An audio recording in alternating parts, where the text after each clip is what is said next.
네, 오늘은 마태복음 5장 33절부터 37절까지 읽은 말씀 중심으로 재해석된 맹세에 대한 가르침이다 라고 하는 제목으로 하나님의 말씀을 함께 상고하고 은혜를 받고자 합니다. 우리가 마태복음 5장부터 7장까지 거듭 말씀드립니다마는 예수님의 산상 설교라고 말씀을 드렸습니다. 산 위에서 제자들과 회중에게 모여든 사람들에게 예수님께서 설교하셨기 때문에 후대 교회는 이 예수님의 설교를 예수님의 산상 설교라고 불러온 것입니다. 이 산상 설교의 대전제가 두 개 있다고 했습니다. 그렇죠. 외우기 좋은 구절이었다고 말씀드렸습니다. 하나는 4장 17절에 따르면 뭐죠? 회개하라 천국이 가까웠느니라.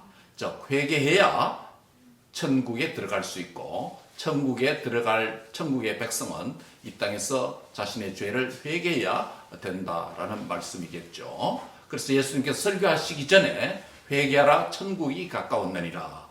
즉 회개해야 예수님을 통해서 예수님의 인격과 사역을 통해서 이 땅에 이미 임한 천국 백성이 될 수 있고 영원한 천국에도 들어가게 된다라는 말씀을 드렸습니다. 4장 17절이 산상설교의 첫 번째 대전제였다라고 말씀을 드렸습니다. 두 번째 전제는 5장 몇 절요? 17절. 5장 17절에 어떤 말씀이 있습니까? 예수님께서 이 땅에 오신 이유 가운데 여러 가지가 있는데 특별히 말씀과 관련된 이유를 설명하기를 어떻게 예수님이 이 땅에 오신 것은 구약의 율법과 선지서 말씀을 폐하기 위해서 없애기 위해서 오신 것이 아니라 철폐하기 위한 것이 아니라 그것을 다 이루고 성취하시기 위해서 이 땅에 오셨다라고 말씀을 했습니다. 그래서 예수님의 산상설교의 두 번째 전제인 5장 17절에 있는 말씀대로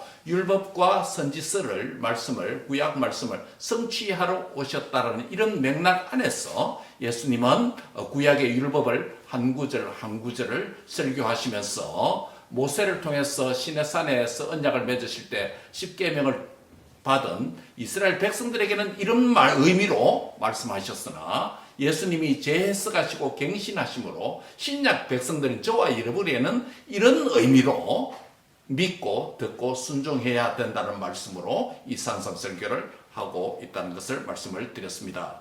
그런 가운데 율법을 갱신하고 재해석하시는 첫 번째 주제가 뭐였습니까? 살인하지 말라. 옛사람에게는 살인하지 말라라는 말을 했으나 너희는 어떻게 해라? 육체적 살인뿐만 아니라 감정적인 언어적인 살인을 포함하는 것으로 우리 예수님은 확장시키시고 더 깊이 심화시키셨다라는 말씀을 했습니다. 율법과 선지자를 갱신하기 위해서 재해석하기 위한 방향으로 두 번째 주제는 무엇이었습니까?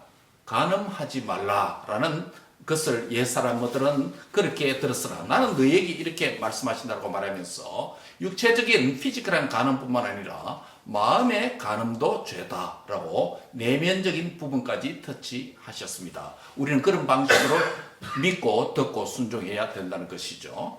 그리고 세 번째, 지난주에 말씀드린 주제는 뭐였습니까?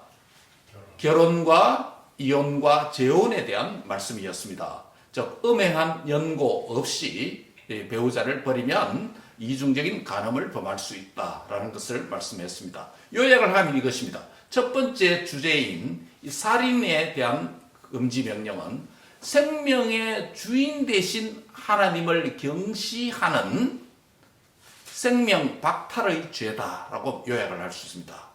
두 번째 주제인 간음의 주제는 부부 관계에서 발생하는 죄인데 이것은 관계의 주인 되신 하나님의 뜻을 무시하는 관계 파괴의 죄악이다라고 요약할 수 있습니다.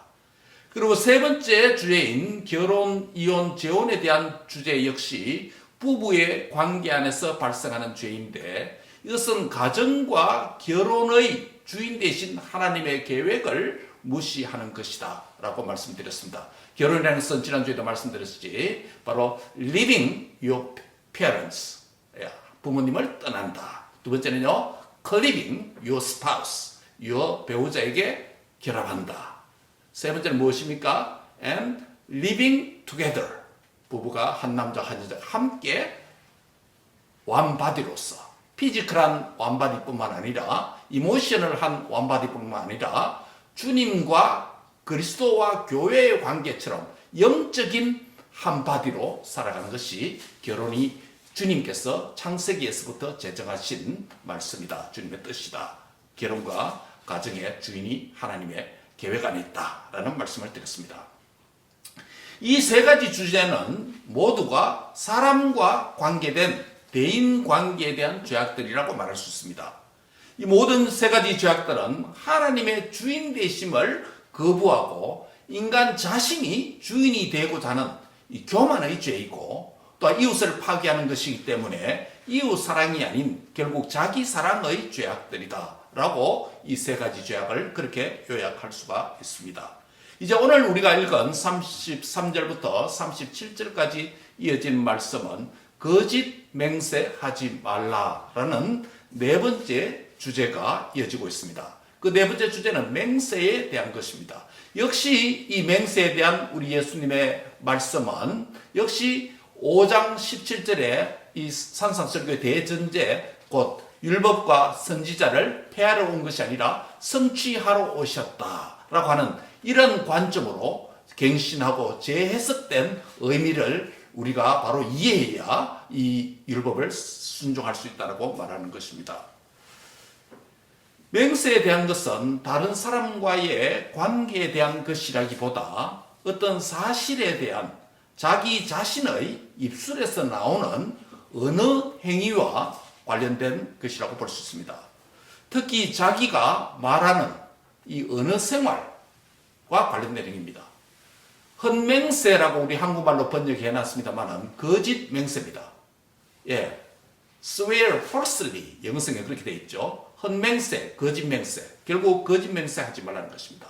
여러분, 이 헛맹세, 거짓맹세를 하지 말라라는 것은 10계명 가운데 비슷한 게 있습니까? 몇 계명이죠? 거짓, 기억이니까 구기억이잖아요. 여기 좋잖아요. 거짓. 9계명이 보면 거짓, 증거하지 말라. 이거와 관련이 있죠. 지금 율법과 선지자를 폐하러 온 것이 아니라 갱신시키고 이루려 하려다 말했을 때 항상 10계명 가운데 한 계명을 지금 관련시켜서 지금 계속 말씀하는 중에 있죠. 오늘 본문에서 말씀하시는 거짓 맹세와 10계명의 9번째 계명인 거짓 증거하지 말라. 거짓 증거는 거짓 맹세와 거짓 증거는 결국 둘 다 언어 생활과 관련이 있습니다. 우리 입에 나오는 말과 관련되어 있다는 것이죠. 거짓 증거는 이웃 관계에 대한 사회적 관계에 대한 언어 행위입니다. 거짓 맹세는 이웃 관계를 포함하면서 이것은 하나님과의 관계 안에서 결정하고 결단하고 서약한 모든 공적인 언어 생활을 가리킵니다. 거짓 증거는 뭡니까? 사적인 언어 생활이 좀 강조되어 있다면 거짓 맹세라고 하는 부분은 또 좀 더 공적인 측면도 있습니다. 물론 중복된 측면도 있습니다만은. 그래도 오늘 본문에서 이 네 번째 주제인 맹세는 옛사람에게 맹세하지 말라라고 했고 그렇게 들었으나 너희는 들었으나라고 말했다는 결국 구약 율법의 맹세와 관련된 말씀을 했다는 것 아니겠습니까? 그렇죠? 그러면 대체 어느 구절을 일컬어서 지금 예수님께서 말씀하고 있을까요? 대체 구약의 맹세에 대한 구절이 어디에 있기 때문에 예수님은 오늘 이 본문에서 옛사람에게 맹세하지 말라는 말을 너희가 들었으나 라고 이렇게 말하고 있는 것입니까? 대체로 한 세 가지를 꼽습니다. 첫째입니다. 구약 어디에 나올까요? 레위기 19장 12절에 보시기 바랍니다. 다 같이 이건 중요한 구절이기 때문에 같이 한번 읽겠습니다. 레위기 19장 12절입니다. Leviticus 19:12 맹세에 대한 말씀입니다. 다 찾으셨나요? 한 목소리로 읽습니다. 우리 자녀들은 같이 읽으시기 바랍니다. 시작. 너희는 내 이름으로 거짓 맹세함으로 내 하나님의 이름을 욕되게 하지 말라. 나는 여호와니라. 여기 보면 너희는 누구의 이름으로요? 하나님의 이름으로 무엇을 하지 말라? 거짓 맹세하지 말라.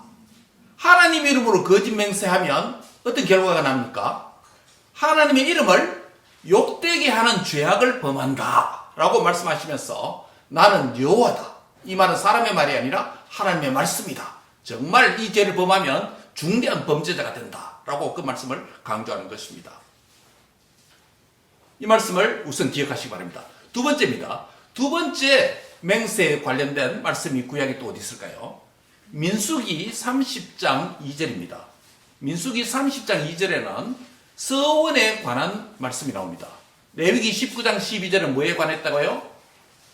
맹세에 대한 것이라면 swearing. 민수기 30장 2절은 서원에 대해서 말합니다. 어떤 말씀이 있습니까? 사람이 여호와께 서원하였거나 마음으로 결심하고 서약하였거든 뭐하지 말라? 깨뜨리지 말라. 그가 입으로 말한 대로 다 말아 지키고 행해야 된다라고 민수기 30장 2절에서 그렇게 말합니다. 여기서 누구에게 말한 겁니까? 하나님께 서원한 것입니다. 서원하고 서약했던 것. 하나님 앞에서 하나님 이거 내주면 제가 이거 하겠습니다 라고 이렇게 서원 기도하는 이런 게 있겠죠. 예를 들면 그것은 반드시 행해야 된다라는 말씀을 30장 2절에 말합니다. 마지막 한 구절입니다. 신명기 23장 21절부터 23절입니다. 레위기 19장 12절은 뭐에 관했다고요? 첫 번째는 맹세에 대해서. 잘 따라오고 계시죠? 민수기 두 번째 30장 2절은 뭐에 관했어요? 하나님께 서원하는 것에 대해서 행해야 된다. 다 입으로 하는 것입니다. 말로 하는 것입니다. 신명기 23장 21절 23절은 같이 읽습니다. 다 찾으셨습니까? Deuteronomy 23, 21 to 23. 시작. 내 하나님 여호와께 서원하거든 갚기를 더디 말라. 내 하나님 여호와께서 반드시 그것을 내게 요구하시리니 더디면 내게 죄가 될 것이야. 한 절 띄어놓고 그 다음 줄요. 마지막 절. 내 입으로 말한 것은 그대로 실행하도록 유의하라. 물어 자원한 예물은 내 하나님 여호와께 내가 서원하여 입으로 언약케 한 대로 행할지니라. 신명기 23장 21절부터 23절은 하나님 앞에 자원한 것입니다. 스스로 자원해서 내가 하나님 앞에 이 예물을 바치겠습니다. 자원해서 입으로 말한 것입니다. 그래서 시간이 지나서 자원한 대로 갚아야 되는데 그것을 떼먹었다는 것입니다. 안 했다는 것이죠. 요약을 합니다. 예수님은 맹세에 관한 율법을 이스라엘 백성들은 모세를 통해서 이 말씀을 이렇게 들었으나 너희는 이렇게 이해해야 된다라고 말씀하십니다. 구약의 말씀 세 가지 말씀을 드렸습니다. 맹세와 서원과 자원에 관한 율법의 말씀을 우리가 찾아보았습니다. 그런데 맹세나 서약을 한 자가 그 말과 행위가 어떻게 된다고요? 이 핵심이 뭐예요? 말한 것과 실행하는 것이 따로 놀면 안 되고 따로 국밥이 되면 안 되고 하나가 된다. 즉 하나님 앞에 사람 앞에 하나님 앞에든 사람 앞에든 약속한 것은 반드시 뭐 해야 된다? 지켜야 된다. 이게 구약 이스라엘 백성들이 주었던 율법이었습니다. 자, 그러면 예수님은 이 율법을 폐하러 온 게 아닙니다. 여전히 우리에게 유효합니다. 그런데 어떤 방식으로 지키라고 말합니까? 나는 너에게, 오늘 마태복음 다시 돌아와서 보면 나는 너에게 이렇게 말한다라고 말하면서 자신이 율법의 제정자라고 말하는 겁니다. 율법보다 더 큰 권위가 있는 분이 누구라는 겁니까? 예수님이라는 거예요. 율법보다 더 큰 권위를 가지신 예수님께서 나는 너에게 이런 말한다. 율법을 폐하고 반하는 게 아니고 율법을 주신 분이 율법보다 더 큰 권위를 가지신 분이 나는 너에게 이렇게 말할 것이다 라고 율법을 말씀을 재해석해서 우리에게 말합니다. 예수님의 가르침이 뭡니까? 따라합니다. 도무지 맹세하지 말라. 예, 예수님의 가르침은 너희는 아예 맹세하지를 말라라고 말합니다. 여러분 이 말씀을 잘 이해해야 됩니다. 무슨 말일까요? 아까 레위기 첫 번째 맹세에 관한 레위기 19장 12절 말씀 우리가 매우 중요한 구절이라 그랬죠. 어떤 말씀이 있었습니까? 너희는 내 이름으로 거짓 맹세함으로 내 하나님의 이름을 욕되게 하지 말라. 나는 여호와니라. 하나님 앞에 하나님의 이름으로 맹세하는 것은 그것을 지키면 아주 큰 복이 되고 지키지 못하면 하나님 앞에 큰 죄가 된다는 것입니다. 맹세는 아닙니다만은 오늘 우리 인하기 마지막 예배이기 때문에 제가 성도 중에 하나로 아들로 생각하는 게 아니고 성도 중에 하나로 생각하고 이 말씀을 좀 나누고 싶은데요. 개척하면서 그랬어요. 인하기 원래 칼리지부터 다니던 청년 때까지 다니던 교회, 우리 개척 오기 전까지 다니던 교회가 있었습니다. 그 뭡니까 뉴손 교회 얼반에 있는 제법 큰 교회잖아요. 거기서 이 아들이 뭐 기타도 치고 드럼도 치고 뭐 온갖 악기를 다 다루기 때문에 또 찬양 인도도 하고 그렇게 했습니다. 찬양 인도자였는데 그래서 우리가 개척했으니까 네가 엄마 아빠 교회 와서 섬겨야 되지 않겠느냐. 지가 할 일도 있는데 그래서 뭐 얼마나 할 일이 많겠습니까 젊은 청년이. 그 달란트를 다 묻어놓고 여기 와서 이렇게 음량 만지고 이렇게 하고 있습니다. 제가 그랬습니다. 네가 앞으로 3년만 우리 개척교회에 봉사하면 하나님께서 네게 큰 복과 은혜를 주실 것이다. 그래 말했는데 3년이 지나서 지금 6년 봉사를 지금 하게 되었는데요.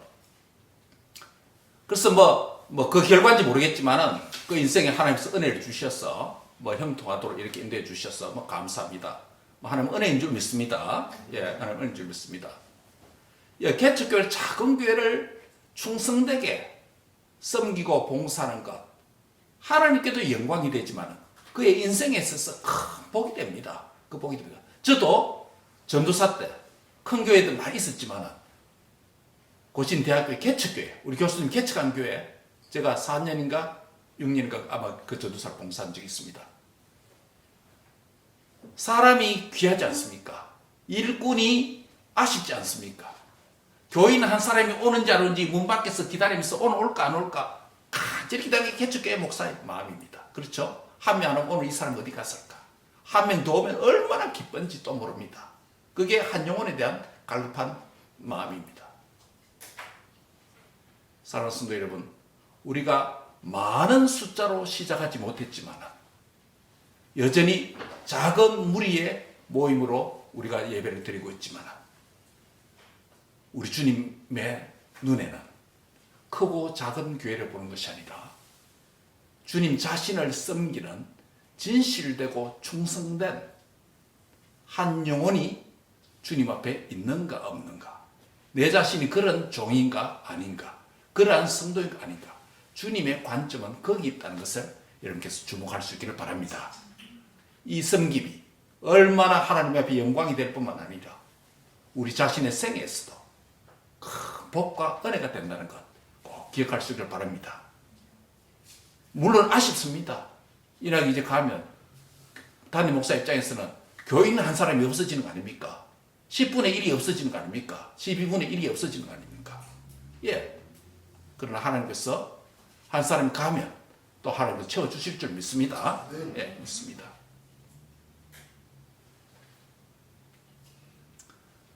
(3년만) 해라 말했는데 딱 3년이 아니라 6년 봉사하게 되었어. 말한 것보다 더해서 더블로 해서 하나님께 감사를 드립니다. 바로 내 이름으로 거짓 맹세함으로 하나님을 욕되게 하는 이 엄청난 죄를 범하는데 이 본문의 배경을 여러분 이해해야 됩니다.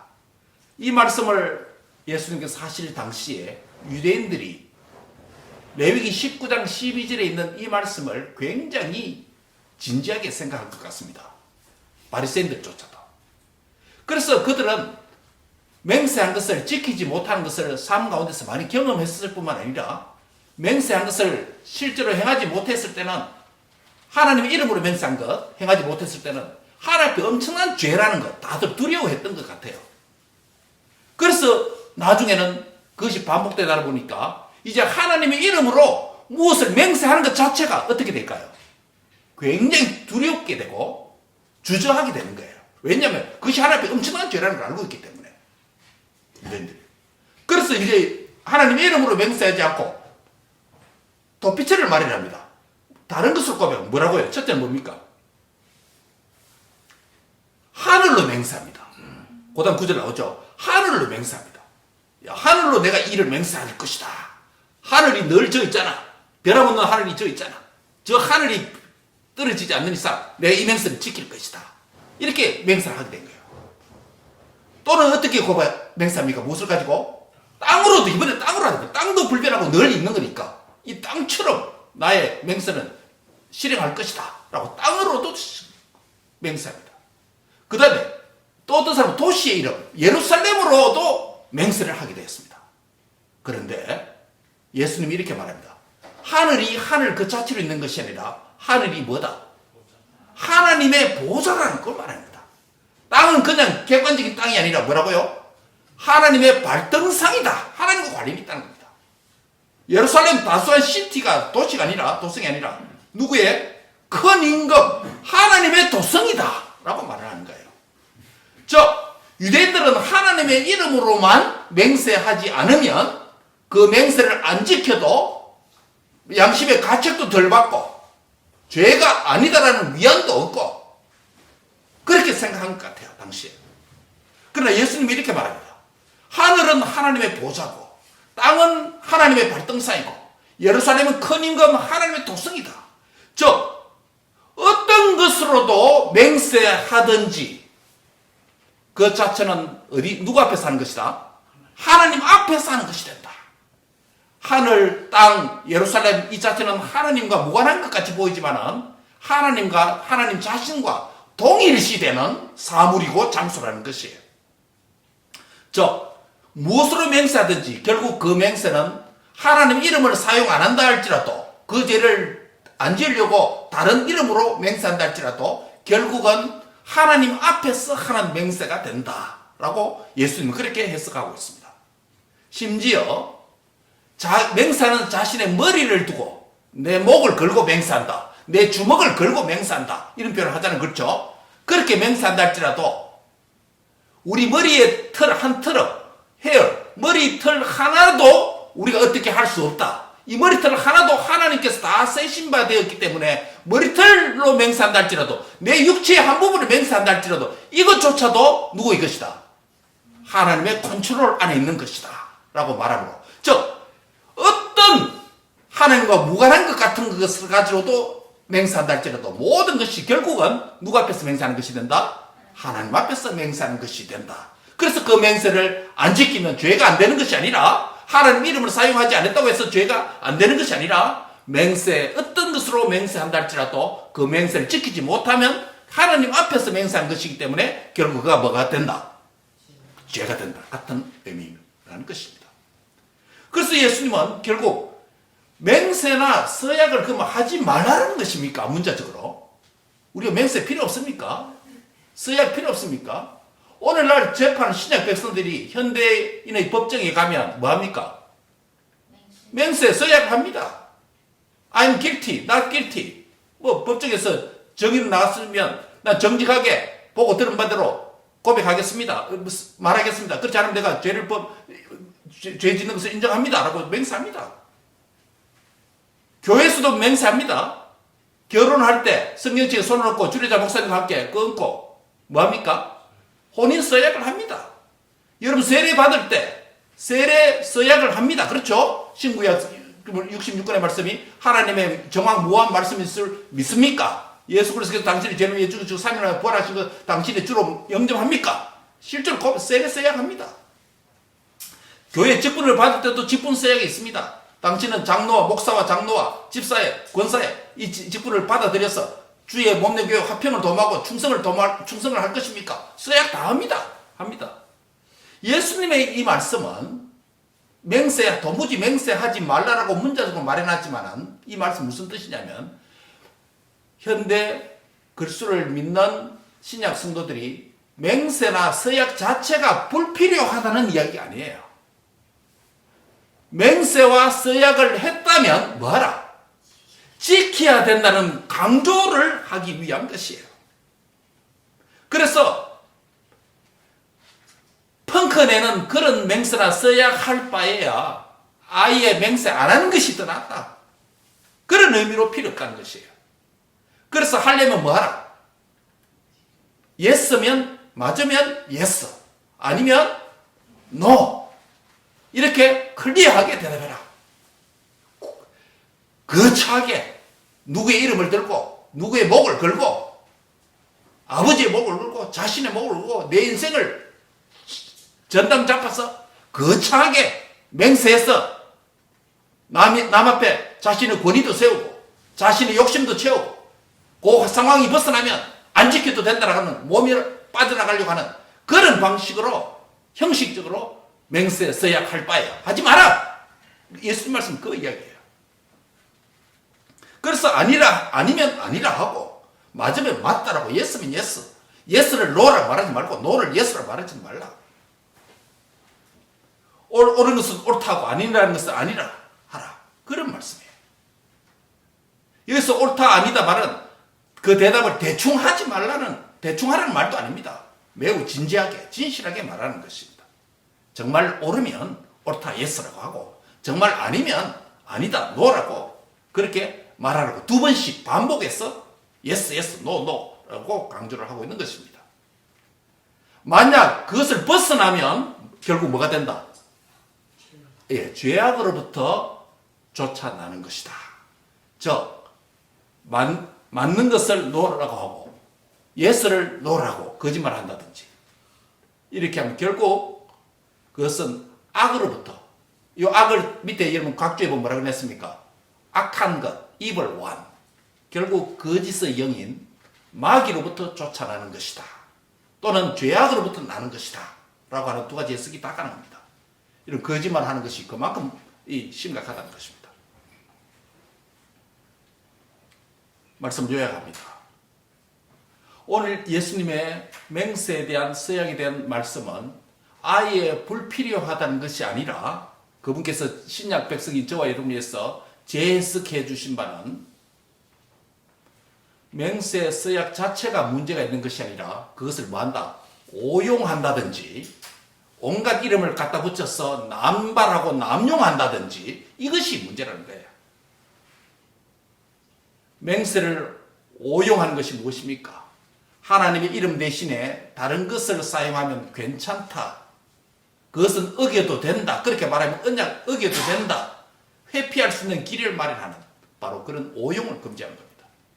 그러나 어떤 이름과 사물로 맹세한다 할지라도 결국 누구 앞에 하는 것이다? 하나님 앞에서 하는 것이기 때문에 하나님 눈에서 벗어날 수 없는 것이기 때문에 맹세했다면 그것은 반드시 해야 된다? 지켜야 된다. 그 가르침 중. 그럼 구약 성도나 신약 성도나 지켜야 된다는 건 똑같습니다. 그렇죠? 지켜야 된다는 건 똑같습니다. 그래서 바로 영원한 도덕법이라는 의미가 바로 그것입니다. 그리고 맹세의 남용 금지를 말합니다. 자신의 하는 말에 어떤 거창을 붙여서 권위를 부여하고 맹세를 남용하는 것입니다. 남발하는 것입니다. 그냥 말해도 되는데 하늘의 이름으로 말한다. 온 나라 이름으로 말한다. 거대하게. 맹세라고 하는 그런 수사학적인 장치가 없더라도 일상적인 삶에서 한 말 한 말에 대해서 정직하게 행동으로 살아야 된다는 것을 우리에게 말씀하는 것입니다. 말씀을 맺습니다. 저를 포함한 우리 모든 인생은 예수님을 믿든지 안 믿든지 내가 말한 것을 쉽게 잊어버리고 말한 것을 다시 먹어버리는 시건하는 인생입니다. 말에 실수가 많고 모두가 온전치 못한 자들입니다. 야고보서에서도 너희 다 선생 되기를 되지 말라.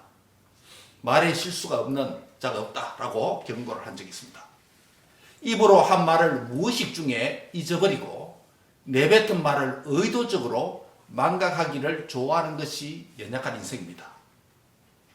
말을 먹어버리는, 잊어버리는 우리는 약속의 말씀에 신실하신 우리 주님의 성품을 담고 더 성화되어야 갈 존재라는 것을 말씀하고 있습니다.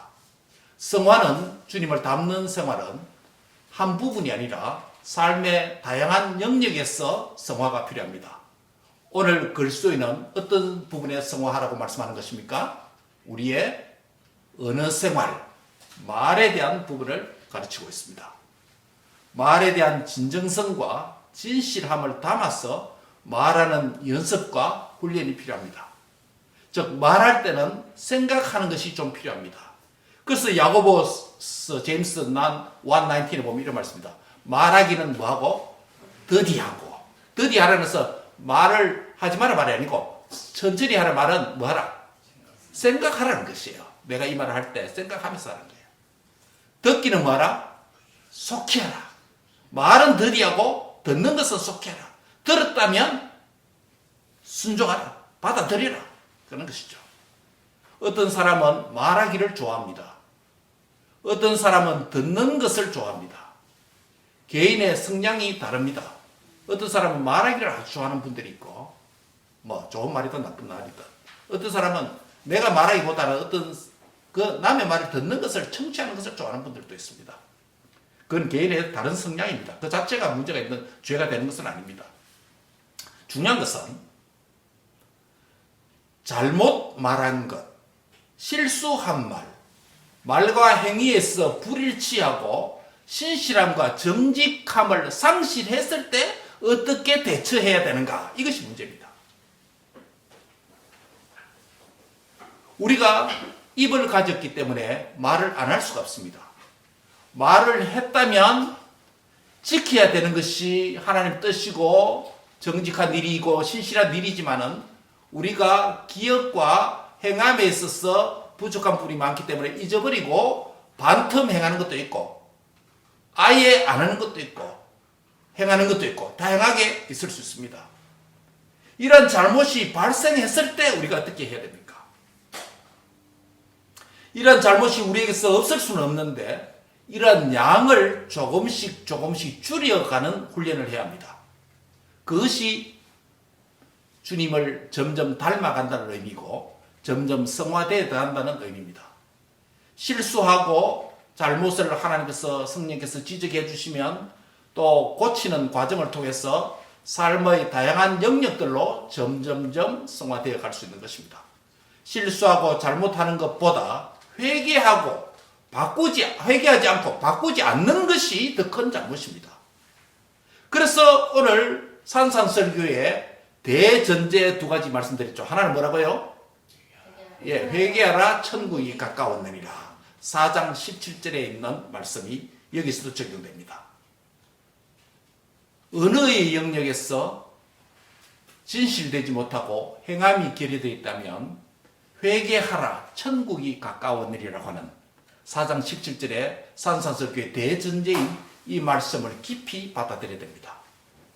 현대 그리스도인에게 회개하라고 하는 이 음성은 상당히 부정적으로 들릴 때가 많습니다. 회중이나 목회자, 설교자에도 마찬가지입니다.